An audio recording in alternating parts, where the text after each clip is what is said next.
മുട്ട് തേയ്മാനം, പിന്നെ നടുവേദന ഒരു 6-7 വർഷത്തിന് മുമ്പ് ഉണ്ടായിരുന്നു. അപ്പോൾ പലരും പല ഡോക്ടറും പറഞ്ഞു കേട്ടിട്ടുണ്ട്, ഈ ഹിജാമ ചെയ്യുന്നത് മൂലം ഈ അസുഖങ്ങൾക്ക് വലിയ ഭേദമുണ്ടാവും, മാറ്റമുണ്ടാവും. ഇൻഷാ അള്ളാ 2 ദിവസത്തെ ഹിജാമ കഴിഞ്ഞപ്പോൾ തന്നെ അതിൻ്റെ പ്രത്യേകത എനിക്ക് മനസ്സിലാകാൻ തുടങ്ങി.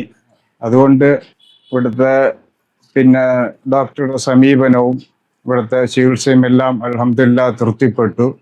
ആർക്കെങ്കിലും ഹിജാമ ചെയ്യാൻ താല്പര്യമുണ്ട് എങ്കിൽ ഈ പ്രത്യേകിച്ച് ഈ ദിവസങ്ങൾ പരിഗണിച്ചുകൊണ്ട് 17, 19, 21 ഇതാണ് അതര റസൂലുള്ളാഹി സ്വല്ലല്ലാഹു അലൈഹി വസല്ലം പറഞ്ഞിട്ടുള്ള പ്രത്യേകമായ ഒറ്റപ്പെട്ട ദിവസങ്ങൾ. ഇൻഷാ അള്ളാ ഈ നടുവേദന, മുട്ടുവേദനകൾ, സന്ധിവേദനകളുള്ളവർക്ക് ഹിജാമ ചികിത്സയോടുകൂടി